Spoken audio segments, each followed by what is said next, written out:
ಸತ್ಯಕ್ಕೆ ಜಯ ಇಂದಲ್ಲ ನಾಳೆ ಸಿಗ್ಲಿ. ಯಾಕ್ರೆ ಪರಪರ ಅಗ್ರಹಾರಕ್ಕೆ ಬಂದು ಕಣ್ಣಲ್ಲಿ ನೀರು ಹಾಕೊಂಡು ನನ್ನ ಮಗ ಯಾವ ತಪ್ಪು ಮಾಡಿಲ್ಲ ಎತ್ತ ಕರಳ್ರಿ 9 ತಿಂಗಳು ಹೊಡೆದ ಹಿಂಗೆ ಹೊಡೆದ ಯಾರ್ರಿ ನೀವು ಹೋಗಿ ನೋಡಿದ್ದೀರನ್ರಿ? ಪಾತ್ರ ಇಲ್ಲ ಇದರಲ್ಲಿ. ಇನ್ವಾಲ್ವ್ಮೆಂಟ್ ಅನ್ನೋರು 14 ಜನದಲ್ಲಿ ಅವರೆಲ್ಲ ಇದ್ದಾರೆ. ಅರ್ಥ ಮಾಡ್ಕೊಳ್ಳಿ, ಯಾರು ಮಾಡಿದ್ದಾರೆ? ಕೆಲವು ಮಾಹಿತಿಗಳು ಕೊಡೋದಕ್ಕೋಸ್ಕರ ಇವತ್ತು ನಾನು ವಿಡಿಯೋ ಮಾಡೋದಕ್ಕೆ ಕೂತಿದ್ದೀನಿ.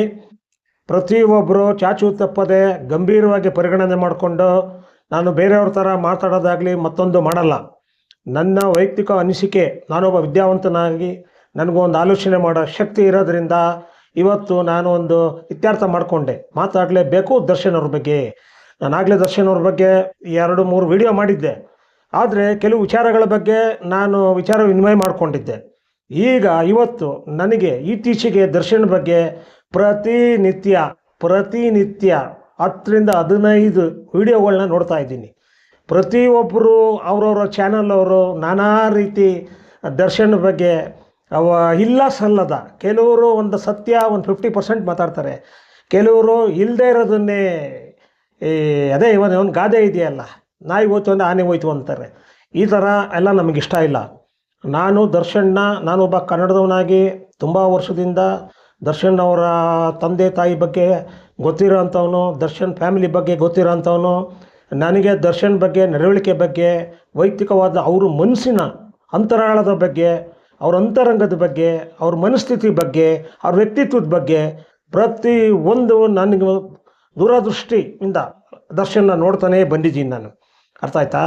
ಆದ್ದರಿಂದ ಇವಾಗ ನಾನು ಹೇಳೋದಕ್ಕೆ ಹೊರಟಿರೋದು ಏನು ಅಂತ ಹೇಳಿದ್ರೆ, ಈಗ ಯಾವುದೋ ಒಂದು ಘಟನೆ ನಡೆದಿದೆ, ಪ್ರಪಂಚದಲ್ಲಿ ಇಲ್ಲದೇ ಇರೋ ಘಟನೆ ಏನಲ್ಲ ಇದು. This is nothing, it's a murder. Agreed, ಒಪ್ಕೋತೀವಿ ನಾವು, ಹೌದು. ಆದರೆ ದರ್ಶನ್ನ ಬಿಂಬಿಸ್ತಾ ಇದ್ದೀರಲ್ಲ, ಆ ರೀತಿ ಇದೆಯಲ್ಲ, ಬಿಂಬಿಸ್ತಾ ಇರೋ ರೀತಿ, ಅಬ್ಬಾ ಯಾವ ಪ್ರಶಸ್ತಿ ಕೊಡಬೇಕೋ, ಯಾವ ಒಂದು ಇದಕ್ಕೋಸ್ಕರ ಪುರುಷಾರ್ಥಕ್ಕೋಸ್ಕರ ಈ ರೀತಿ ಮಾಡ್ತಾ ಇದ್ದೀರಾ? ಎಂಥವರು ಡಬಲ್ ಟ್ರಿಪಲ್ ಎಂಥ ಮರ್ಡರ್ಗಳು ಮಾಡಿದವರು ಇಷ್ಟೊಂದು ಪಬ್ಲಿಸಿಟಿ ಕೊಟ್ಟಿದ್ರ, ಇಷ್ಟೊಂದು ಒಂದು ಎಲ್ಲ ಕಡೆ ವೈರಲ್ ಮಾಡ್ತಾ ಇದ್ರ? ಯಾಕೆ ದರ್ಶನ ಮೇಲೆ ಇಷ್ಟೊಂದು ನಿಮಗೆ ಒಂದು ಕೋಪ ಇದೆ? ಒಂದು ಅಸಖ್ಯವಾದ ಒಂದು ವಾತಾವರಣದ ದರ್ಶನದ ಬಗ್ಗೆ ಸೃಷ್ಟಿ ಮಾಡೋಕ್ಕೋಸ್ಕರ ಈ ರೀತಿ ಮೋಟಿವೇಟೆಡ್ ಆಗಿ ಕೆಲವು ಹಿತಾಸಕ್ತಿಗಳು, ಗೊತ್ತೋ ಗೊತ್ತಿಲ್ಲದೇನೋ, ಅದು ಯಾರಿಗೂ ಗೊತ್ತಿಲ್ಲ, ತೆರೆಯ ಹಿಂದೆ ನಡೀತಾ ಇದೆ, ಏನೇನು ಡೈರೆಕ್ಷನ್ ನಿರ್ದೇಶನ ನಡೀತಾ ಇದೆ. ತೆರೆಯ ಮುಂದೆ ಪಾತ್ರಧಾರಿಯಾಗಿ ಬಿಂಬಿಸ್ತಾ ಇದ್ದೀರಾ, ನೆಗೆಟಿವ್ಲಿ, ನಾಟ್ ಪಾಸಿಟಿವ್ಲಿ. ಇದನ್ನು ಯೋಚನೆ ಮಾಡಿ. ನಿಮಗೂ ಅಂತರಂಗ ಮನುಷ್ಯರು, ಪ್ರತಿಯೊಬ್ಬರಿಗೂ ಮದುವೆ ಆಗಿದೆ, ಹೆಂಡತಿ ಮಕ್ಕಳಿದ್ದಾರೆ, ಪ್ರತಿಯೊಬ್ಬರ ಜೀವನದಲ್ಲೂ ಏನೋ ಒಂದು ನಡೆಯುತ್ತೆ. ಅದನ್ನೇ ಒಂದು ನೆಪ ಇಟ್ಕೊಂಡು ಯಾವುದೋ ಒಂದು ಗ್ರಜ್ಜು ತೀರಿಸ್ಕೊಳ್ಳೋದಕ್ಕೋಸ್ಕರ ಇಷ್ಟು ಅನ್ಯಾಯ ಮಾಡಿ ಕೂಡ್ದು. ಮೇಲೊಬ್ಬ ನೋಡೋನೊಬ್ಬ ಇದ್ದಾನೆ, ಅಲ್ಲಿ ಅವನು ರೇಣುಕಾಸ್ವಾಮಿ ಮರ್ಡರ್ ಆಗಿರೋದು ಸತ್ಯ ಅಲ್ವಾ? ನಾವು ಇನ್ನು ನಮಗೆ ಪ್ರತ್ಯಕ್ಷವಾಗೋ ಪರೋಕ್ಷವಾಗೋ ಅದು ಥ್ರೂ ಜಡ್ಜ್ಮೆಂಟ್ ಆಗಬೇಕು. ಜಸ್ಟ್ ಆರೋಪಿ, ಅಪರಾಧಿ ಇನ್ನೂ ಆಗಿಲ್ವೇ? ಅಪರಾಧಿ ಮಾಡಿ ಕೂರಿಸ್ಬಿಟ್ಟಿದ್ದೀರಲ್ಲ. ಯಾಕಂದರೆ ನಿಮ್ಗಳಿಗೆ ಮಾಧ್ಯಮ ಓಡಬೇಕು. ಇಲ್ಲ ಸಲ್ಲದ ದರ್ಶನ್ ಬಗ್ಗೆ ಮಾತಾಡ್ತಾ ಹೋದರೆ ಜನಗಳು, ನಮ್ಮ ಚಾನಲ್ ಗ್ರೋ ಆಗುತ್ತೆ. ಏನ್ರಿ ಮನ್ನಂಗಟ್ಟಿ ಚಾನಲ್ ಗ್ರೋ ಆಗ್ಬಿಡೋದು? ಏನು ಕೋಟಿ ಮಾಡಕ್ಕೆ ಬಿಡ್ತೀರಾ? ಯಾವುದೇ ಇರಲಿ, ನಾಲ್ಗೆ ಹಿಡಿತದಲ್ಲಿರಬೇಕು. ಯಾವುದೇ ಒಬ್ಬರು ವ್ಯಕ್ತಿ ಬಗ್ಗೆ ಮಾತಾಡುವಾಗ ನಿಮಗೂ ಅಣ್ಣ ತಮ್ಮ ಅಕ್ಕ ತಂಗಿರು ಮಕ್ಕಳಿದ್ದಾರೆ ಅನ್ನೋದು ಮರಿ ಕೂಡ್ದು. ಆದರೆ ಏನು ಕಣ್ಣಾರೆ ಬಂದು ನೋಡಿದ್ದೀರಾ ದರ್ಶನ್ ಮಾಡಿರೋದು? ನೋಡಿದ್ದೀರಾ ಕಣ್ಣಾರೆ? ಯಾರು ನೋಡಿದ್ದೀರಾ? ಇವಾಗ ಅದು ಹಂಗೆ ಹೇಳ್ತಾ ಇದೆ, ಇದು ಹಿಂಗೆ ಹೇಳ್ತಾ ಇದೆ, ಅವೆಲ್ಲ ನನಗೆ ಬೇಕಾಗಿಲ್ಲ ರೀ. ನಾನು ಹೇಳೋದು ಇಷ್ಟೇ, ನಿಮ್ಮ ಮನಸ್ಸಿಗೆ ದರ್ಶನ್ ಅವರ ಸಿನಿಮಾ ನೋಡಿದ್ದೀರಾ, ಮನೋರಂಜನೆ ತೊಗೊಂಡಿದ್ದೀರಾ, ನಾನಾ ರೀತಿ. ಪಾಪ ಆ ಮನುಷ್ಯ ಏನೇನು ಜನರಿಗೋಸ್ಕರ ಜನಪರ ಕೆಲಸಗಳು ಮಾಡಿದ್ದಾರೆ. ಕೋವಿಡ್ ಬಂದಿರೋ ಟೈಮಲ್ಲಿ ಲಕ್ಷಾಂತರ ಜನಕ್ಕೆ ಮೈಸೂರಲ್ಲಿ ಅವರು ಅನ್ನದಾನ ಮಾಡಿದಾರಲ್ಲ, ಅದು ಹೇಳೋ ಅಂಥದ್ದಲ್ಲ. ಇನ್ನೂ ಅವರ ವೈಯಕ್ತಿಕ ವಿಚಾರಕ್ಕೆ ಹೋದರೆ ಅವರು ಪ್ರತಿಯೊಬ್ಬರಿಗೂ ಅವ್ರ ಹತ್ರ ಹೋದವ್ರಿಗೆ ನಿರಾಶೆ ಮಾಡಿಲ್ಲ. ಅಷ್ಟು ಒಳ್ಳೆ ಅವ್ರಿಗೊಂದು ಅಂತಸ್ಕರಣ ಇದೆ, ಒಂದು ಒಳ್ಳೆ ಮನಸ್ಸಿದೆ, ಮಗುಸ್ಥಿತಿ ಮನಸ್ಸು. ಯಾಕಂದರೆ ನಾವು ಹತ್ರದಿಂದ ನೋಡಿರೋಂಥವ್ರು. ಆದ್ದರಿಂದ ದರ್ಶನ್ ಮೇಲೆ ಸುಮ್ಮನೆ ಅವ್ರನ್ನ ನೀವು ಪ್ರೊಜೆಕ್ಟ್ ಮಾಡ್ತಾ ಇದ್ದೀರಾ, ಇದು ತುಂಬ ಅನ್ಯಾಯ ಮತ್ತು ಅಕ್ರಮ. ಅದು ಖಂಡಿತ ಒಳ್ಳೆಯದಾಗೋದಿಲ್ಲ. ಇದು ಯಾವುದೋ ಒಂದು ದುಷ್ಟ ಶಕ್ತಿ ಅಂತಲೇ ನಾನು ಕರೆಯೋದಕ್ಕೆ ಇಷ್ಟಪಡ್ತೀನಿ. ಅವ್ರ ಹಿತೈಷಿಗಳ, ಅವ್ರಿಗೆ ಆಗದೆ ಇರೋಂಥ ಶತ್ರುಗಳು, ಯಾವ ಜನ್ಮದಲ್ಲಿ ಏನು ಅವ್ರನ್ನ ತಿಂದಿದ್ರು ಇವರು ಈ ರೀತಿ ಪೊಲಿಟಿಕಲಿ ಇದನ್ನು ಒಪ್ಪನ ಹೇಳ್ತಾ ಇದ್ದೀನಿ, ರಾಜಕೀಯ ಮಾಡಿ ದರ್ಶನ್ನ ತೇಜೋವಧ ಮಾಡಿ ನಿರ್ನಾಮ ಮಾಡೋದಕ್ಕೋಸ್ಕರ ಪಣ ತೊಟ್ಟಿದ್ದೀರ. ಅದು ನೆರವೇರಲ್ಲ. ಯಾಕೆ ಹೇಳಿ? ಇಲ್ಲಿ ಜನ ನೀವು ಒಪ್ಪಿಸ್ಬೋದು, ನಂಬಿಸ್ಬೋದು. ಪ್ರತಿಯೊಬ್ಬರಿಗೂ ಮೇಲೊಬ್ಬ ಭಗವಂತ ಇದ್ದಾನೆ, ತೂಕ ಮಾಡೋನು. ಅವನು ಗೊತ್ತಿದೆ ಯಾವುದು ಅನ್ಯಾಯ ಯಾವುದು ನ್ಯಾಯ ಅನ್ನೋದು ಅಲ್ವಾ. ಆ ಸೂಕ್ತವಾದ ಗಳಿಗೆ ಬರುತ್ತೆ, ಟೈಮ್ ಬರುತ್ತೆ.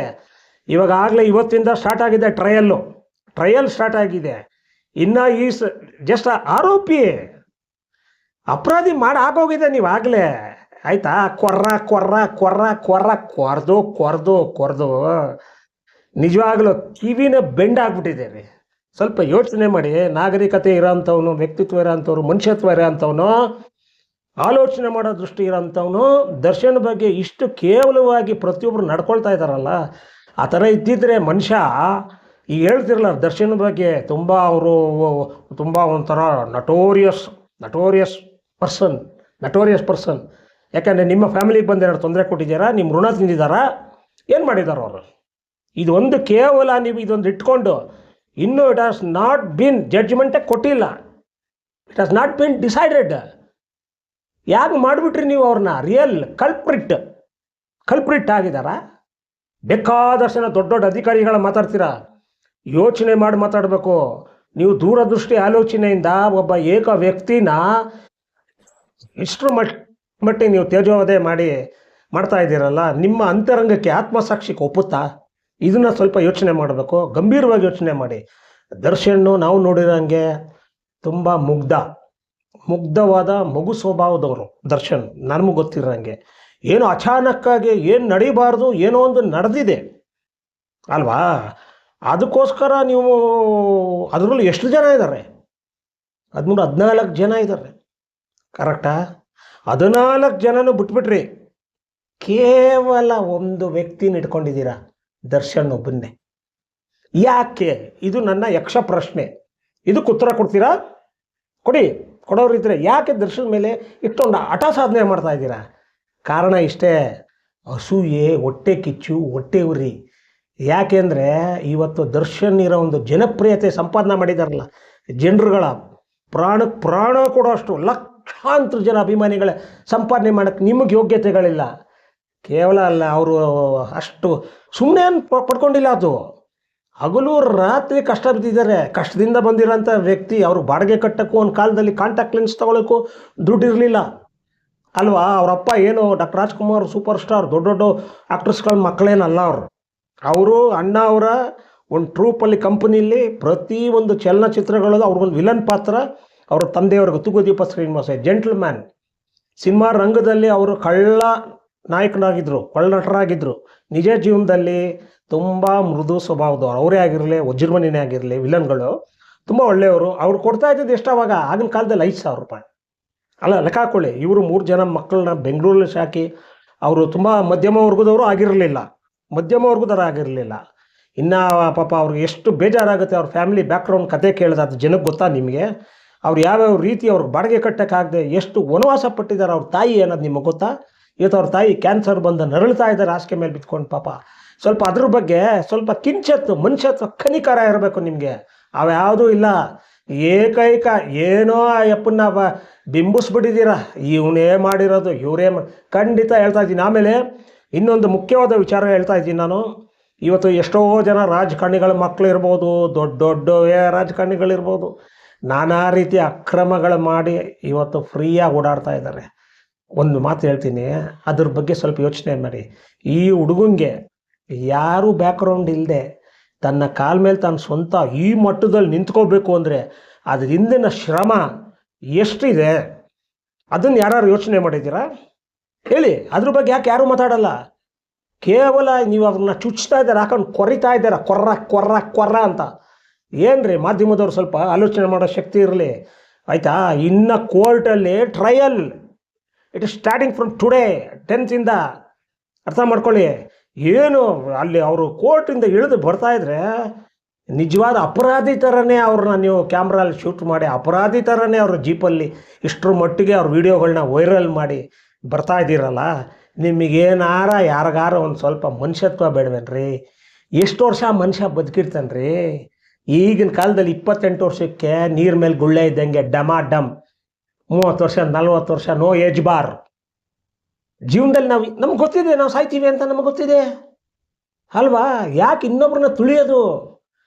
ಅದನ್ನು ಸ್ವಲ್ಪ ಯೋಚನೆ ಮಾಡಬೇಕು. ನಾನು ನೋಡಿ ನೋಡಿ ನೋಡಿ ಸುಮಾರು ವೀಡಿಯೋಗಳು ಏನು ಮಾತಾಡ್ತಾರೆ, ಅವ್ರಿಗೆ ಅದೇ ಒಂದು ಅವ್ರಿಗೆ ಹವ್ಯಾಸ ಆಗ್ಬಿಟ್ಟಿದೆ.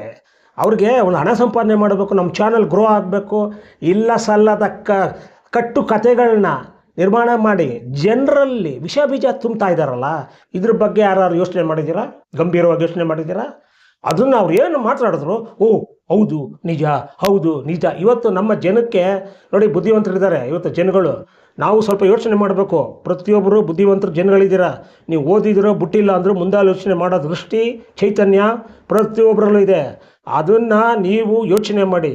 ತಕಡಿ ಇದೆ, ಯಾವುದು ತೂಕ, ಯಾವುದು ವೇಯಿಂಗ್, ಯಾವ್ದು ಜಾಸ್ತಿ ಭಾರ ಬರುತ್ತೆ, ಯಾವ್ದು ಆಗುತ್ತೆ, ಅದನ್ನು ಸ್ವಲ್ಪ ಅದರ ಬಗ್ಗೆ ಯೋಚನೆ ಮಾಡಿ. ನ್ಯಾಯ ದೇವತೆಗೆ ಕಪ್ಪು ಪಟ್ಟೆ ಕಟ್ಟಿದ್ದಾರೆ. ಯಾಕೆ ಕಟ್ಟಿದ್ದಾರೆ? ಕಣ್ಣಿಗೆ. ನ್ಯಾಯಾಲಯ ಇರೋದು ಏನಕ್ಕೆ? ನ್ಯಾಯ ಕೊಡೋದಕ್ಕೋಸ್ಕರ ಅಲ್ವಾ? ನೀವು ಅಂದ್ಕೊಂಡಿರ್ಬೋದು ಕೇವಲ ಹಣದಿಂದ ನ್ಯಾಯ, ಅವೆಲ್ಲ ಸುಳ್ಳು. ಸತ್ಯಕ್ಕೆ ಜಯ ಯಾವತ್ತು ಕಟ್ಟಿತ್ತ ಬುತ್ತಿ. ಸತ್ಯಕ್ಕೆ ಜಯ ಇಂದಲ್ಲ ನಾಳೆ ಸಿಗಲೇಬೇಕು. ಇದು ದರ್ಶನ್ 100% ನಮ್ಮ ಅಂತರಂಗ ಹೇಳ್ತಾ ಇರೋ ಅಂಥದ್ದು.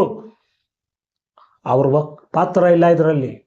ಇನ್ವಾಲ್ವ್ಮೆಂಟ್ ಅಂದರೆ ಅವ್ರು 14 ಜನದಲ್ಲಿ ಅವರೆಲ್ಲ ಇದ್ದಾರೆ. ಅರ್ಥ ಮಾಡ್ಕೊಳ್ಳಿ. ಯಾರು ಮಾಡಿದ್ದಾರೆ? ಕ್ರಿಯೇಟ್ ಆಗೋಗಿದೆ. ಏನೇನು ಬೇಕು ಎವಿಡೆನ್ಸ್ಗಳು ಪ್ರತಿಯೊಂದು ಯಾವ ಅದ್ರ ಮೇಲೊಬ್ಬ ಇದ್ದಾನಲ್ವ, ಅವ್ನು ಸರಿ ಮಾಡ್ತಾನೆ ಅದನ್ನು.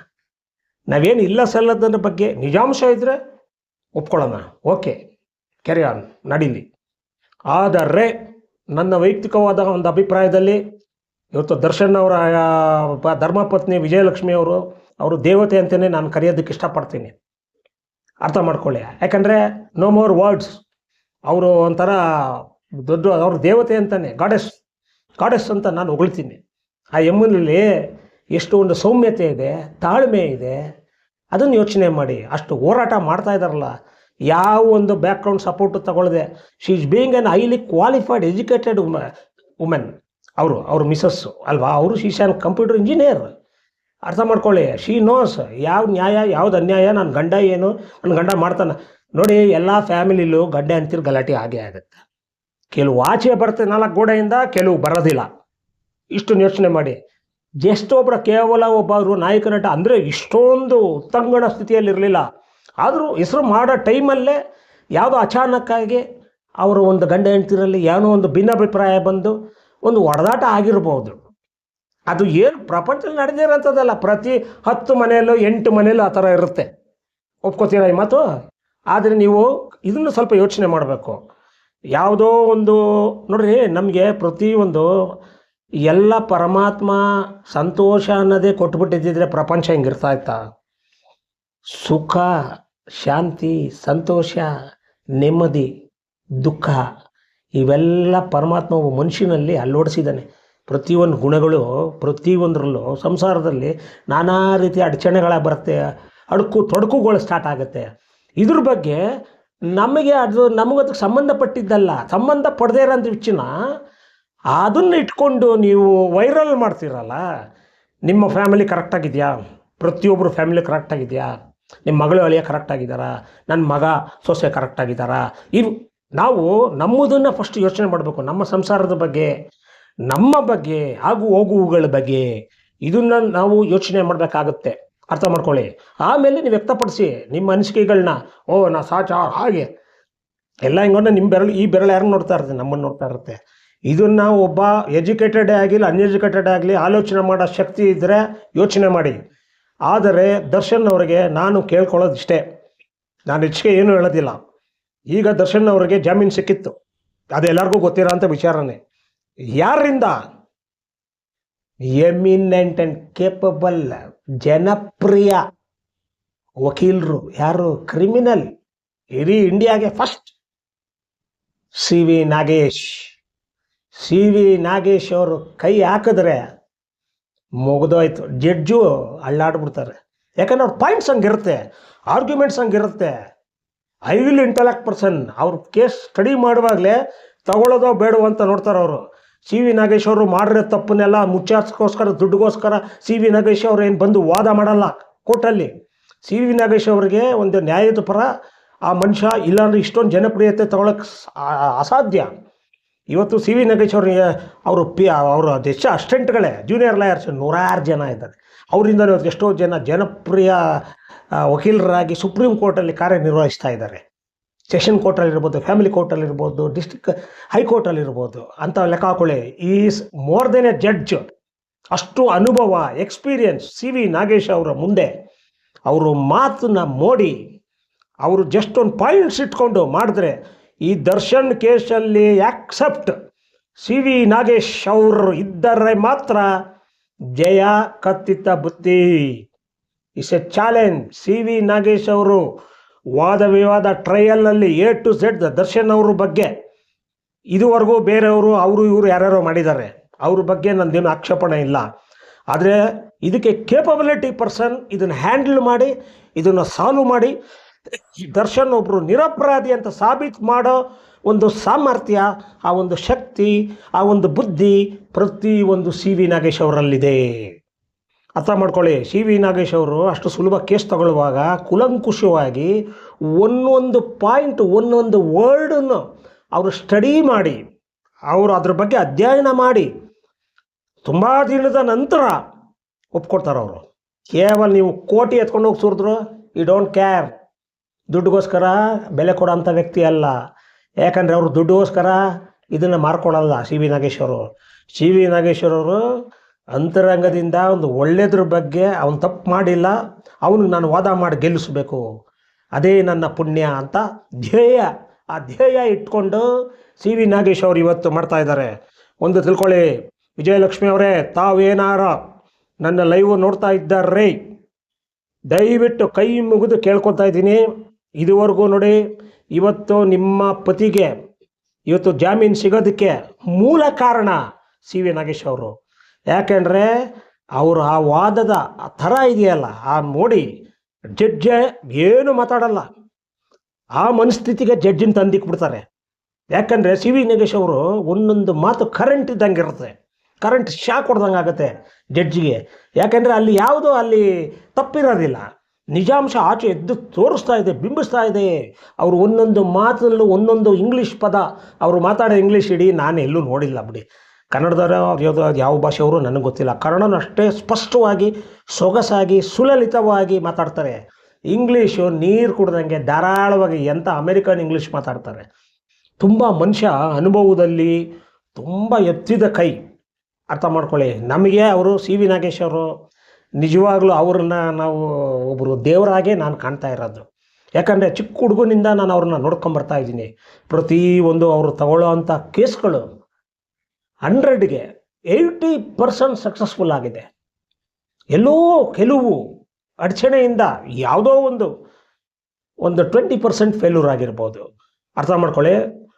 ವಿಜಯಲಕ್ಷ್ಮಿ ಅವರೇ, ಈಗ ನಿಮ್ಮ ದರ್ಶನ್ ಅವ್ರಿಗೆ ಸಿ ವಿ ನಾಗೇಶ್ ಅವರೇ ಮಾಡಬೇಕು, ಅವರೇ ಅಂತಿಮ ಆಗಬೇಕು. ಅದೆಷ್ಟೇ ಏನೇ ಆಗೋಗಲಿ ಮುಕ್ತಿ ಸಿಗಬೇಕು ದರ್ಶನ್ ಅವರಿಗೆ. ಜೈಲಿಂದ ನಿರಪರಾಧಿಯಾಗಿ ಆಚೆ ಬರಬೇಕು ಅಂದರೆ C V Nageshwar is the only person who can handle this case and give justice to Darshan. ಇದನ್ನು ಅರ್ಥ ಮಾಡ್ಕೊಳ್ಳಿ. ಆದ್ದರಿಂದ ನಾನು ಕೇಳ್ಕೊಳ್ಳೋದಿಷ್ಟೇ, ಪ್ರತಿಯೊಬ್ಬ ಮಾಧ್ಯಮದವರು ಎಲ್ಲರೂ ಮಾಡ್ತಾ ಇದ್ದೀರಾ, ಪ್ರತಿಯೊಬ್ಬರಿಗೂ ನಿಮ್ಮ ಚಾನಲ್ ಬೆಳೀಬೇಕು, ಜನಪ್ರಿಯತೆ ಮಾಡಬೇಕು. ಇಲ್ಲ ಸಲ್ಲದನ್ನು ದಯವಿಟ್ಟು ಕೈ ಮುಗಿದು ಕೇಳ್ಕೊತಾ ಇದ್ದೀನಿ.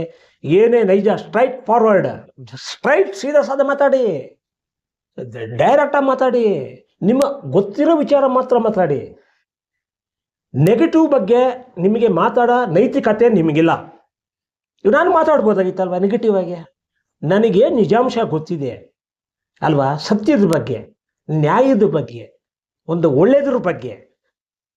ಇದನ್ನು ನೀವೆಲ್ಲ ಒಂದು ಮನಸ್ಸಲ್ಲಿ ಇಟ್ಕೊಂಡು ನೀವು ಮಾತಾಡಬೇಕಾಗತ್ತೆ. ನಾವು ಸುಮ್ಮನೆ ವಿಡಿಯೋಗಳು ಮಾಡೋದು ದೊಡ್ಡದಲ್ಲ. ಜನಗಳು ಏನಂತಾರೆ ಗೊತ್ತಾ, ಕೆಲವರು ಅಯ್ಯ ಅವ್ರು ಏನಪ್ಪ ಹಂಗೆ ಮಾತಾಡ್ತಾರೆ, ಅಯ್ಯೋ ಇವರೇ ಹಿಂಗೆ ಮಾತಾಡ್ತಾರೆ, ಬರೀ ಬಿಡ್ತಾ ಇರ್ತಾರೆ, ಹಿಂಗೆ ಅನಿಸ್ಕೋಬಾರ್ದು. ಇದು ನಾನು ಕಿವಿಯಾರ ಕೇಳಿಸ್ಕೊಂಡಿರೋ ಅಂಥದ್ದು. ಅರ್ಥ ಮಾಡ್ಕೊಳ್ಳಿ. ಯಾರು ಏನು ಮೇಧಾವಿಗಳಲ್ಲ, ಎಲ್ಲರೂ ಅವರ ಪ್ರೊಫೆಷನ್ ಬಗ್ಗೆ ಅದನ್ನು ಇಂಪ್ಲಿಮೆಂಟ್ ಮಾಡೋಕ್ಕೋಸ್ಕರ ಪ್ರತಿಯೊಂದು ಈ ರೀತಿ ಎಲ್ಲ ಹೇಳಿಕೆಗಳನ್ನ ಕೊಡ್ತಾ ನಾನಾ ರೀತಿ ನೆಗೆಟಿವ್ ಆಗಿ ಮಾಡ್ತಾ ಇದ್ದೀರಾ. ದಯವಿಟ್ಟು ಆ ರೀತಿ ಮಾಡೋಕ್ಕೆ ಹೋಗಬೇಡಿ. ನಾನು ಮತ್ತೊಮ್ಮೆ ಮಗದೊಮ್ಮೆ ಕೈ ಮುಗಿದು ಕೇಳ್ಕೊತಾ ಇದ್ದೀನಿ. ದರ್ಶನ್ನು ಕನ್ನಡದ ತಾಯಿ ವರಪುತ್ರ. ಅದು ಕನ್ನಡದ ಬಗ್ಗೆ ಅಭಿಮಾನ ಇರಲಿ ನಿಮಗೆ, ಯಾರೇ ಆಗಿರಲಿ. ಇದು ಕರ್ನಾಟಕದಲ್ಲಿ ಆಗಿರೋ ಅಂಥದ್ದು. ಅಲ್ಲಿ ಏನು ನಡೆದಿದೆ, ಏನಾಗಿದೆ ಅವನೊಬ್ಬನಿಗೆ ಗೊತ್ತಿದೆ. ಅಲ್ಲಿ no one has seen that. ಇದು ಕೆಲವ್ರು ಏನು ಹೇಳ್ತಾರೆ, ಆಲ್ ಕ್ರಿಯೇಟೆಡ್ ಅಂತ ಹೇಳ್ತಾರೆ. ಬಟ್ ನಮಗೆ ಗೊತ್ತಿಲ್ಲ ಅದು ಕ್ರಿಯೇಟೆಡ್ಡು. ನಮಗೆ ಏನು ಅನ್ನೋದು ನಮಗೆ ಚಾರ್ಜ್ ಶೀಟ್ ಬಗ್ಗೆ ಏನೂ ಗೊತ್ತಿಲ್ಲ. ಚಾರ್ಜ್ ಶೀಟ್ ಬಗ್ಗೆ ನೀವು ಬೇರೆಯವರೆಲ್ಲ ಮಾತಾಡ್ತಾ ಇದ್ದಾರೆ. ಅಷ್ಟು ನನ್ನ ನೈತಿಕತೆ ನನಗಿಲ್ಲ. ಯಾಕೆಂದರೆ ಕರ್ನಾಟಕದ ಪೊಲೀಸ್ಗಳಿಗೆ ಇಡೀ ಇಂಡಿಯಾದಲ್ಲೇ ವಿಶೇಷವಾದ ಸ್ಥಾನಮಾನ ಇದೆ. ಎಂಥ ಟೈಗರ್ ಅಶೋಕ್ ಕುಮಾರ್ ಇರ್ಬೋದು, ಉಮೇಶ್ ಅವರು ಇರ್ಬೋದು, ಎಂಥ ಘಟಾನುಘಟಿಗಳು, ಗರುಡಾಚಾರ್ಯರಿಂದ ಇರ್ಬೋದು, ಮುನ್ಸ್ವಾಮಿಯಿಂದ ಇರ್ಬೋದು, ಮರ್ಸ್ವಾಮಿಯಿಂದ ಇರ್ಬೋದು, ದಯಾನಂದ್ ಅವರು ಅಷ್ಟೇ ತುಂಬ ಸಮರ್ಥ ಪೊಲೀಸ್ ಕಮಿಷನರ್ ಆಗಿದ್ದಾರೆ. ಅವರು ನ್ಯಾಯ ಕೊಡ್ತಾರೆ ಅಂತ ಇದೆ. ಅವ್ರಿಗೂ ಮಕ್ಕಳಿದ್ದಾರೆ ಅಲ್ವಾ. ದರ್ಶನ್ ಒಬ್ಬ ಮಗ ಇದ್ದಂಗೆ. ಅದರಲ್ಲೂ ಕೆಲವರು ಇಲ್ಲ ಸಲ್ಲದ ಒಂದು ವೈರಲ್ ಮಾಡಾಕಿದ್ದಾರೆ ನೋಡ್ರಿ. ಬೀಯಿಂಗ್ ಎನ್ ಪೊಲೀಸ್ ಆಫೀಸರ್, ಇದು ಕಮಿಷನರ್ ಸುಲಭ ಅಲ್ಲ. ಪ್ರತಿಯೊಂದು ನ್ಯಾಯಬದ್ಧವಾಗಿ ಆಲೋಚನೆ ಮಾಡಿ ನಿರ್ಧಾರ ತಗೊಂಡು ತೀರ್ಮಾನ ತಗೋತಾರೆ. ಯಾಕೆ ದರ್ಶನ್ನು ಒಬ್ಬ ನನ್ನ ಮಗ. ಅವರು ಎಲ್ಲೂ ದರ್ಶನ ಬಗ್ಗೆ ಕೇವಲವಾಗಿ ಕಠೋರವಾಗಿ ನಿಷ್ಠೂರವಾಗಿ ಮಾತಾಡೋಂಥ ವ್ಯಕ್ತಿ ಅಲ್ಲ.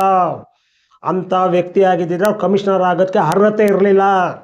ಇವತ್ತು ಅವ್ರು ಕಮಿಷನರ್ಗೆ ಅರ್ಹತೆ ಇದೆ ಅಂದರೆ ಒಬ್ಬ ಒಳ್ಳೆ ಮನುಷ್ಯ ಆಗಿರೋದ್ರಿಂದ ಆ ದೇವರು ಆ ಜಾಗದಲ್ಲಿ ಕೂರಿಸಿರೋದು, ಸರ್ಕಾರ ಅಲ್ಲ. ಅರ್ಥ ಮಾಡ್ಕೊಳ್ಳಿ. ಆ ಚೇರಲ್ಲಿ ಕೂತ್ಕೊಳ್ಳೋಕ್ಕೂ ಹಣೆಯಲ್ಲಿ ಬರೆದಿರಬೇಕು. ಒಬ್ಬ ಮುಖ್ಯಮಂತ್ರಿ ಆಗಿರ್ಬೋದು, ಒಬ್ಬ ಪ್ರೆಸಿಡೆಂಟ್ ಆಗಿರ್ಬೋದು. ಅರ್ಥ ಮಾಡ್ಕೊಳ್ಳಿ. ಆ ಚೇರಲ್ಲಿ ಕೂತ್ಕೊಳ್ಳೋಕ್ಕೂ ಒಂದು ಅರ್ಹತೆ ಇರಬೇಕು, ಜೊತೆಗೆ ಅದೃಷ್ಟ ಇರಬೇಕು.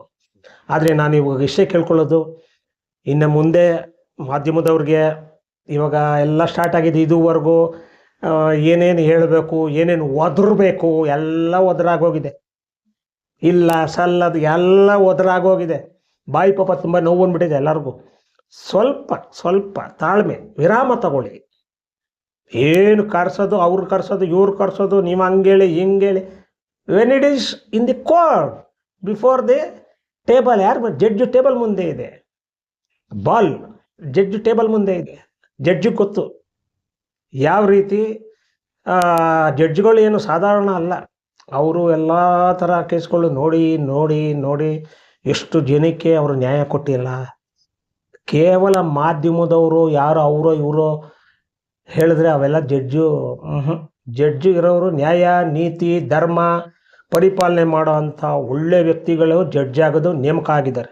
ಇವತ್ತು ನನ್ನ ಕ್ಲಾಸ್ಮೇಟ್ ಒಬ್ಬರು ವಿದ್ಯಾವರ್ಧಕ ಸಂಘ ಸ್ಕೂಲಲ್ಲಿ ಡಿ ಕೆ ಶಿವಕುಮಾರ್ ನಮ್ಮೆಲ್ಲ ಜೊತೆಗೆ ಓದುವಾಗ ಒಬ್ಬರು ಪವನ್ ಕುಮಾರ್ ಅಂತ ಇವಾಗ ಅವರು ಜಡ್ಜ್ ಆಗ್ಬಿಟ್ಟ. ಪವನ್ ಕುಮಾರ್ ಆಗ್ಬಿಟ್ಟ ಅಂತ ಅನಿಸುತ್ತೆ, ತಪ್ಪಾಯಿತು. ನನ್ನ ಚಡ್ಡಿ ದೋಸ್ತ್ ಅವರೆಲ್ಲ ಇವತ್ತು ಅವರು ಜಡ್ಜ್ ಆಗಿದ್ದಾರೆ, ಚೀಫ್ ಜಸ್ಟಿಸ್ ಆಗಿದ್ದಾರೆ. ಇವಾಗ ಬಿಹಾರಲ್ಲಿ ಪವನ್ ಕುಮಾರ್ ಅಂತ ಅವ್ರ ಹೆಸರು, ಹೈಕೋರ್ಟ್ ಜಡ್ಜ್ ಆಗಿದ್ದರು. ನನ್ನ ಕ್ಲಾಸ್ಮೇಟು ತಲೆ ಮೇಲೆ ಹೊಡಿತಾ ಅದು ಯಾವ ಥರ ಹೆಂಗೆ ನೋಡಿ, ಯಾರ್ಯಾರು ಯಾವ್ಯಾವ ಹೆಂಗೆ ಆಗ್ತಾರೋ. ಡಿ ಕೆ ಶಿವಕುಮಾರ್ ನಮಗೆ ಎಕ್ಸ್ಪೆಕ್ಟ್ ಮಾಡಿದ್ವಾ? ಇಲ್ಲ, ಹಂಗಾಗೋಯ್ತು ಬಿಡಿ. ಇವಾಗ ನಾನು ದರ್ಶನ್ ಬಗ್ಗೆ ಮಾತಾಡೋದು ಕೊಟ್ಟಿದ್ದೀನಿ.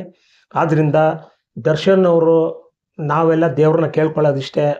ತುಂಬ ಬೇಜಾರಾಗುತ್ತೆ ನೆನೆಸ್ಕೊಂಡ್ರೆ. ಇವತ್ತು ಅವ್ರ ಸ್ಥಿತಿ ಗತಿ ನೋಡಿ. ಎಂಥ ಮನುಷ್ಯನು. ಒಂದು ಜನಪ್ರಿಯತೆ ಬಂದಾಗ ಕೆಲವರು ಒಂದು ಸ್ವಭಾವದಲ್ಲಿ ಬದಲಾವಣೆ ಆಗ್ಬೋದು. ಸ್ವಭಾವದಲ್ಲಿ ಕೆಲವು ಬದಲಾವಣೆ ಅಂದರೆ ಎಲ್ಲ ಸಂಪೂರ್ಣ ಏನು ಬದಲಾಗಲ್ಲ. ಯಾರು ಸ್ವಲ್ಪ ಸ್ಟೇಟಸ್ ಹೋಗ್ತಾ ಇರೋಂಗೆ ಕೆಲವರು ಆಗ್ತಾರೆ ಅಲ್ವಾ. ಅದನ್ನೇ ಒಂದು ನೀವು ಮನಸ್ಸಲ್ಲಿ ಇಟ್ಕೊಂಡು ದುರಹಂಕಾರ ಬಂತು ಕೊಬ್ಬಂತು ತಿರುಗ್ಬಿಟ್ಟ ಅವ್ರ ಮನೆಯವ್ರಿಗೆ ಹಂಗೆ ಹೊಡೆದ ಯಾರ್ರೀ ನೀವು ಹೋಗಿ ನೋಡಿದ್ದೀರನ್ರಿ?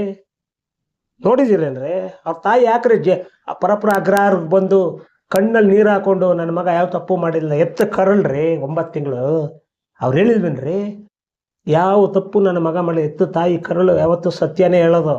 ಅವ್ರಿಗೆ ಅವ್ರವ್ರ ಮಕ್ಕಳು 9 ತಿಂಗಳು ಎತ್ತು ಹೊತ್ತಿರೋರಿಗೆ ಮಕ್ಕಳು ಏನು ಅನ್ನೋದು ಅವ್ರಿಗೆ ಗೊತ್ತು. ಅರ್ಥ ಮಾಡ್ಕೊಳ್ಳಿ. ಇವತ್ತು ಏನು ದರ್ಶನ ಅಭಿಮಾನಿಗಳು ಅಂದ್ಬಿಟ್ರೆ ಅವ್ರನ್ನ ವಿಲನ್ ಥರ ಕ್ರಿಯೇಟ್ ಮಾಡಿಬಿಟ್ಟಿದ್ದೀರಾ. ಹುಚ್ಚಾಭಿಮಾನಿಗಳಂತ ಕ್ರಿಯೇಟ್ ಮಾಡಿಬಿಟ್ಟಿದ್ದೀರಾ. ಪ್ರತಿಯೊಬ್ಬರಿಗೂ ಅಭಿಮಾನಿಗಳಿದ್ದಾರೆ, ಎಲ್ಲರಿಗೂ ಅಭಿಮಾನಿದ್ದಾರೆ. ಅಭಿಮಾನಿಗಳಂದರೆ ಅವರು ದೈವ ಸ್ವರೂಪ, ದೇವರು. ಇವಾಗ ನಾನು ಡಾಕ್ಟರ್ ರಾಜ್ಕುಮಾರ್ ಅವರ ಪರಮ ಭಕ್ತ ಚಿಕ್ಕ ವಯಸ್ಸಿಂದ. ಇವತ್ತು ಅವ್ರ ಮಗ ನನ್ನ ಸ್ನೇಹಿತ ಆಗಿರ್ಬೋದು ಶಿವಣ್ಣ. ನಾನು ಒಂದು ಮಾತು ಹೇಳ್ತೀನಿ, ಚಿಕ್ಕ ವಯಸ್ಸಿಂದ ನಾನು ಅವ್ರನ್ನ ಆರಾಧ್ಯ ದೈವ ಅಂತಲೇ ಇವತ್ತು ಅವ್ರು ಸಾಂಗ್ಸ್ ಮಾಡ್ಕೊಂಬರ್ತಾ ಇದ್ದೆ. ಅವೆಲ್ಲ ಗೊತ್ತಿರೋ ಅಂಥ ವಿಚಾರ, ಎಲ್ಲರಿಗೂ ವಿಡಿಯೋ ನೋಡಿರ್ತೀರ ಎಲ್ಲರೂ. ಆದರೆ ಇವತ್ತು ನೋಡಿ, ದರ್ಶನ್ ಬಗ್ಗೆ ಸ್ವಲ್ಪ ಮೃದು ಧೋರಣೆ ತೋರಿ. ನಿಮ್ಮ ಸ್ವಂತ ಅಣ್ಣ ತಮ್ಮನ್ರಂತ ತಿಳ್ಕೊಳ್ಳಿ, ನಮ್ಮ ಜೊತೆಗೆ ಹುಟ್ಟಿರೋರು. ಅಲ್ಲಿ ಏನು ನಡೆದಿದೆ ಇವಾಗ, ಟ್ರಯಲ್ ಸ್ಟಾರ್ಟ್ ಆಗಿದೆ. Every day real fact, real truth will come out today or tomorrow as per the direction of Supreme Court. ಇಷ್ಟು ಬೇಗ ಆಗ್ತಾ ಇದೆ ಕೇಸು, ಇಷ್ಟು ಬೇಗ ಯಾರು ಎಲ್ಲರೂ 2 ವರ್ಷ 3 ವರ್ಷ 5 ವರ್ಷ. Supreme court have order as early as possible this should be decide. Declare order ಕೊಟ್ಬಿಡ್ಬೇಕು, ಜಸ್ಟಿಸ್ ಕೊಟ್ಬಿಡ್ಬೇಕು. ಆದ್ದರಿಂದ ಆಮೇಲೆ ಇನ್ನೂ ಕೆಲವು ಮನ್ಸಿಗೆ ತುಂಬಾ ನೋವಾಗ್ತಾ ಇದೆ. ಏನು ರೀ ಇದೆ ಕತೆ? ಎಷ್ಟು ಟೈಮು ಪಾಪ ಕೇವಲ ದಿಂಬು ಹಾಸಿಗೆಗೋಸ್ಕರ ಅಷ್ಟು ಬೆನ್ನು ನೋವು ಬಂದು ಒದ್ದಾಡ್ತಾ ಇದ್ದಾರಲ್ಲ, ನೋಡಿದ್ರೆ ಕರುಳು ಕಿತ್ತು ಬರೋ ಅಂಥ ಸನ್ನಿವೇಶ. ಸ್ವಲ್ಪ ಅದಕ್ಕೂ ನಾಟಕ ಮಾಡ್ತಾರೆ ಅಂತ ಕೆಲವರು. ಅದು ಯಾವ ಬಾಯಲ್ಲಿ ನೀವು ಅಂತೀರಿ? ಹಾಗೆಲ್ಲ ಮಾತಾಡಬಾರ್ದು. ಇವತ್ತು ಅವ್ರು ನೋಡಿದಿರಲ್ಲ, ಅವ್ರು ನಡ್ಕೊಂಡು ಹೋಗೋ ಸ್ಟೈಲ್, ಅವ್ರು ಅವಾಗಿಂದ ಅಲ್ಲಿಂದ ಬಂದಾಗಿಂದ, ಈವನ್ ಆಫ್ಟರ್ ಜಾಮೀನಾ when he came out, he was not walking properly as like before. ಕುಂತ್ಕೊಂಡೇ ನಡೀತಾ ಇದ್ದವರು. ಅದು ನಿಜಾಂಶ ತಿಳ್ಕೊಬೇಕು. ಯಾಪ ಆಪ್ರೇಷನ್ ಎಲ್ಲ ಬಿಂಬಿಸ್ತಾ ಇದ್ದೀರಾ, ಶೂಟಿಂಗ್ ಹೋಗ್ಬಿಟ್ರು, ಇಲ್ಲಿಗೆ ಹೋಗ್ಬಿಟ್ರು. That is the profession. Advance ಇಸ್ಕೊಂಡಿರ್ತಾರೆ. ಪ್ರೊಡ್ಯೂಸರ್ ಡೈರೆಕ್ಟ್ರು ಬಿಡೋಲ್ಲ. ಇನ್ ಟೈಮಲ್ಲಿ ಅವರೆಲ್ಲ ನಿಮ್ಗೆ ಗೊತ್ತಿದೆ. ಒಂದೇ ಪ್ರೊಡ್ಯೂಸರ್ ಡೈರೆಕ್ಟ್ರ್ ಕತೆ ಏನು ಅನ್ನೋದು ಅರ್ಥ ಆಯ್ತಾ? ಅವರು ಯಾರು ಹಾಳು ಮಾಡ್ಕೊಳ್ತಾರೆ. ಇವ್ರು ಆಚೆ ಬಂದಾಗ ಕೆಲಸಕ್ಕೆ ಹಾಜರಾಗಿದ್ದಾರೆ. ಸಪೋಸ್ ಅವ್ರ ಆಫೀಸಲ್ಲಿದ್ದರೆ ಆಫೀಸ್ಗೆ ಹೋಗಿ ಕೆಲಸ ಮಾಡ್ಕೊಂಡು ಬಂದಿರೋರು. ಅದೇ ಥರ ಪ್ರೊಫೆಷನ್ನು, ಅವರು ಕಸುಬು ಅದು. ಅದನ್ನೇ ನೀವು ಬಿಂಬಿಸ್ಬಾರ್ದು. ಆಫೀಸ್ಗಳಿಂದ ಅವ್ರು ಜಾಲಿ ಮಾಡೋಕ್ಕೋಸ್ಕರ ನೋಡ್ದು ಅಲ್ಲೆಲ್ಲ ಹೋಗೋಕೆ ಬರೋದು, ಹಿಂಗೆ ಹೋಗೋಕೆ ಬರೋದು. ನಿಮಗೆ ನೋಡಿ, ವಾಸ್ತುಂಶ ಅರ್ಥ ಮಾಡ್ಕೋಬೇಕು. ಯಾರೇ ಆಗಿರಲಿ ಅರ್ಥ ಮಾಡಿ. ಆಡಂಬರ ಕೇವಲ ಖುಷಿಗೋಸ್ಕರ ನಾವು ಹೋಗಿ ದರ್ಶನ್ಗೆ ಅಗಾಧವಾದಂತಹ ಗಾಯ ಆಗಿದೆ ಮನಸ್ಸೊಳಗೆ. ಲೆಕ್ಕ ಹಾಕೊಳ್ಳಿ, ಏನೋ ಒಂದು ನಡೆದೋಗಿದೆ. ಇದರಲ್ಲಿ ನನ್ನ ಪಾತ್ರ ಇಲ್ಲ ಅಂದರೂ ನನ್ನನ್ನು ಇಷ್ಟರ ಮಟ್ಟಿಗೆ ಕಾಡ್ತಾ ಇದೆಯಲ್ಲ, ನನ್ನ ಕರ್ಮನ, ಯಾವ ಜನ್ಮದಲ್ಲಿ ನಾನು ಯಾರಿಗೇನು ಅನ್ಯಾಯ ಮಾಡಿದ್ದೆ ಅದನ್ನು ಅವ್ರು ಹೇಳ್ಕೊಂಡಿದ್ದಾರೆ. ಬದುಕೋದಕ್ಕೆ ಇಷ್ಟ ಇಲ್ಲ ಅಂತ ವ್ಯಕ್ತಪಡಿಸೋದ್ರು ಜಡ್ಜಿ ಮುಂದೆ, ವಿಡಿಯೋ ಇದರೊಳಗಡೆ. ಎಲ್ಲರಿಗೂ ಗೊತ್ತಿದೆ ಆ ಮನುಷ್ಯ ಎಷ್ಟು ಒಂದು ಚಿಂತಾಜನಕ ಸ್ಥಿತಿಗೆ ಹೋಗ್ಬಿಟ್ಟಿದ್ದಾರೆ ಅಂದರೆ. ಎಷ್ಟು ಅವರು ನೋಡಿ, ದರ್ಶನ್ ಏನು ಹುಟ್ತಾ ಚಿನ್ನದ ಸ್ಪೂನಲ್ಲಿ ತಿನ್ಕೊಂಬಂದಿಲ್ಲ, ಬರ್ತಂದಲ್ಲ. ಅಂದರೆ ತುಂಬ ಕಷ್ಟದಿಂದನೇ ಬಂದಿರೋರು. ಅರ್ಥ ಮಾಡ್ಕೊಳ್ಳಿ. ಒಂದು ಹುಟ್ಟದ ಆಗರ್ಭ ಶ್ರೀಮಂತ ತುಪ್ಪದ ಚಿನ್ನದ ಬೆಳ್ಳಿ ತಟ್ಟಲ್ಲಿ ಊಟ ಮಾಡ್ಕೊಂಡು ಬಂದಿಲ್ಲ. ಮಧ್ಯದಲ್ಲಿ ಹಗಲು ರಾತ್ರಿ ಕಷ್ಟ ಬಿದ್ದು ಇವತ್ತು ಅಷ್ಟು ಹಣ ಸಂಪಾದನೆ ಮಾಡಿ ಸಾವಿರಾರು ಜನಕ್ಕೆ ದಾನ ಧರ್ಮಗಳೇ ಮಾಡಿ ಅಂಥ ವ್ಯಕ್ತಿ ಇಷ್ಟು ಚಿಕ್ಕ ಕೆಲಸಕ್ಕೆ ಕೈ ಹಾಕಲ್ಲ. ಇದನ್ನು ಸ್ವಲ್ಪ ಅರ್ಥ ಮಾಡ್ಕೋಬೇಕು. ಅವ್ರು ಏನೋ ಮಾಡೋಕ್ಕೋಗಿ ಅಲ್ಲಿ ಏನೋ ಆಗಿದೆ. But Darshan is not the main root cause. Have any one have seen? No. ಅದನ್ನು ಸ್ವಲ್ಪ ಮನಸ್ಸಲ್ಲಿ ಇಟ್ಕೊಳ್ಳಿ. ಯಾಕೆ ವಿಷ ಕಾಡ್ತೀರಾ ದರ್ಶನ್ ಮೇಲೆ? ಆ ರೀತಿಯೆಲ್ಲ ಮಾಡಿಕೊಡ್ದು. ನಮಗೂ ಅಣ್ಣ ತಮ್ಮ ಅಕ್ಕ ತಂಗಿರೆಲ್ಲ ಇದ್ದಾರೆ. ಅದ್ರ ಬಗ್ಗೆ ಯೋಚನೆ ಮಾಡಿ ಒಂದು ಒಳ್ಳೆ ಮನಸ್ಸಿಂದ ಒಳ್ಳೆ ನೋಡಿ. ಇವತ್ತು ನಮ್ಮ ನಡವಳಿಕೆ ನಮಗೇನು ಗೊತ್ತಿದೆ, ಒಬ್ಬರು ವಿದ್ಯಾವಂತರಾಗಿ ಅಲ್ಲ, ಏನು ಅಜ್ಞಾನಿಗಳ ನೀವು? ಜಸ್ಟ್ ಪ್ರೊಫೆಷನ್ನ ನಿಮ್ಮನ್ನು ನೀವು ಅಭಿವೃದ್ಧಿ ಪಡಿಸ್ಕೊಳ್ಳೋಕ್ಕೋಸ್ಕರ ಒಬ್ಬ ಮನುಷ್ಯನ ಕುರಿ ಮಾಡ್ಬೋದಾ ನೀವು? ಕುರಿ ಮಾಡ್ತಾ ಇದ್ದೀರಲ್ರಿ ನೀವೇನು? ಏನು ರೀ ಇದು? ಒಟ್ಟಿಗೆ ನಾವೆಲ್ಲ ಅನ್ನ ತಿಂತೀವ್ರಿ. ನಾವು ಮಣ್ಣು ತಿನ್ನಲ್ಲ, ಮತ್ತೊಂದು ತಿನ್ನಲ್ಲ. ಅನ್ನ ತಿನ್ನೋನು ದೇವ್ರ ಬಗ್ಗೆ ಭಕ್ತಿಪೂರ್ವಕಕ್ಕೆ ದೇವ್ರನ್ನ ನಂಬಿರೋ ಅಂಥ ವ್ಯಕ್ತಿಗಳು, ಒಂದು ಒಳ್ಳೆ ಆದರ್ಶಮಯ ವ್ಯಕ್ತಿ ಆ ರೀತಿ ಎಲ್ಲ ಮಾತಾಡಲ್ಲ. ದರ್ಶನ ಬಗ್ಗೆ ಅಷ್ಟು ಕೇವಲವಾಗಿ ಇಲ್ಲ ಸಲ್ಲದು ಮಾತಾಡೋಕ್ಕೆ ಕೂಡ್ದು ಹೋಗಬಾರ್ದು ಅಷ್ಟೇ. ಈಗ ನಾನು ಕೇಳ್ಕೊಳ್ಳೋದಿಷ್ಟೇ ಇದಕ್ಕೆ. ಆಮೇಲೆ ನೋಡಿ, ಈಗ ನಾನು ಇನ್ನೊಂದು ಹೇಳೋದು ಮರ್ತುಬಿಟ್ಟೆ. ಈಗ ಇತ್ತೀಚೆಗೆ ವೈರಲ್ ಆಗ್ತಾ ಇದೆ ಉಮೇಶ್ ರೆಡ್ಡಿ ಅವ್ರ ಬಗ್ಗೆ. ಎಲ್ಲರಿಗೂ ಗೊತ್ತಿದೆ ಏನು ಮಾಡಿದ್ದಾನೆ. ಆಯಪ್ಪ 30 ವರ್ಷ ಜೀವವಾದ ಶಿಕ್ಷೆ ಆಯಿತು ಅಲ್ವಾ? ಅವನಾಗಲೇ ಅಪರಾಧಿ ಆಗೋಯ್ತು. ಎಷ್ಟು ಹೆಣ್ಣು ಮಕ್ಕಳುಗಳನ್ನ ಹಾಳು ಮಾಡಿ, ಅದು ಎಲ್ಲ ಇಡೀ ಲೋಕಕ್ಕೆ ಎಲ್ಲರಿಗೂ ಗೊತ್ತು.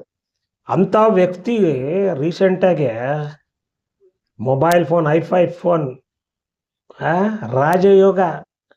ಹಾಸಿಗೆ ಬೇಕಾ, ದಿಂಬು ಬೇಕಾ, ಟಿ ವಿ ಬೇಕಾ, ಮೋಜ್ ಮಾಡ್ತಾ ಇದ್ದಾನಲ್ರಿ. ಯಾಕೆ ಒಂದು ಕಣ್ಣಿಗೆ ಎಣ್ಣೆ ಒಂದು ಕಣ್ಣಿಗೆ ಸುಣ್ಣ ಹಾಕ್ತಾ ಇದ್ದೀರಾ? ಇದು ನನ್ನ ಪ್ರಶ್ನೆ. ದರ್ಶನ್ ಅವರು ಕೇವಲ ಹಾಸಿಗೆ ದಿಂಬಿಗೆ ತನ್ನ ಆರೋಗ್ಯದ ದೃಷ್ಟಿಯಿಂದ, ನನ್ನ ಬೆನ್ನು ನೋವು ಒಂದು ನಿವಾರಣೆ ಆಗಲಿ ದೃಷ್ಟಿಯಿಂದ ಎಷ್ಟು ಸಲ ಅಪೀಲ್ ಬಂದ್ರಿ? ಪರ್ಮಿಷನ್ ಕೊಟ್ರ? ಕೊಡಲಿಲ್ಲ. ಕೇವಲ ಒಂದು ದಿಂಬು ಒಂದು ಹಾಸಿಗೆಗೆ ನೀವು ಆಮೇಲೆ ಜೈಲಲ್ಲಿ ಹಾಸ್ಟೈಲ್ ರೆಸ್ಪಾನ್ಸ್. ಅದು ಯಾಕೆ ಹಂಗೆ ಮಾಡ್ತಾಯಿದ್ರು?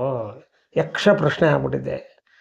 ನಿಜವಾದ ನಮ್ಮದು ಒಂದು ವ್ಯವಸ್ಥೆ ಈಗ ಸರ್ಕಾರ, ಮೊನ್ನೆ ಪರಮೇಶ್ವರು ಗೃಹ ಮಂತ್ರಿಗಳು ತುಂಬ ಗಂಭೀರವಾಗಿ ಪರಿಶೀಲನೆ ಮಾಡಬೇಕು ಅಂತ ಅವರು ಪಣ ತೊಟ್ಟಿದ್ದಾರೆ. ಇವೆಲ್ಲ ವೈರಲ್ ಆದಮೇಲೆ ಇವಾಗ ಅವ್ರು ಆಗಲೇ ಒಂದು ಕಮಿಟಿ ಮಾಡಬೇಕು. ಆಗಲೇ ನಾನು ಕಮಿಷನರ್ ಜೊತೆ ಮಾತಾಡಿದ್ದೀನಿ, ಅದು ವರದಿ ತರಿಸ್ಕೊಡಿ ನನಗೆ ಅಂತ ಹೇಳಿದ್ದಾರೆ. ಆದರೆ ಬಿಡ್ಕೂಡ್ದು. ಯಾರು ಅದಕ್ಕೆ ಅವಕಾಶ ಮಾಡಿಕೊಟ್ಟಿದ್ದಾರೆ ಜೈಲೊಳಗೆ, ಅವನು ಎಂಥ ದೊಡ್ಡ ವ್ಯಕ್ತಿನೇ ಆಗಿರ್ಬೋದು, ಯಾರೇ ಆಗಿರ್ಬೋದು, ಅವ್ರನ್ನ ಬರ್ಕೋಡ್ದು. ಒಂದು ಕಣ್ಣಿಗೆ ಎಣ್ಣೆ, ಒಂದು ಕಣ್ಣಿಗೆ ಸುಣ್ಣ. ನೋಡಿ, ಇದೇನ್ರಿ ನ್ಯಾಯ? Is this law?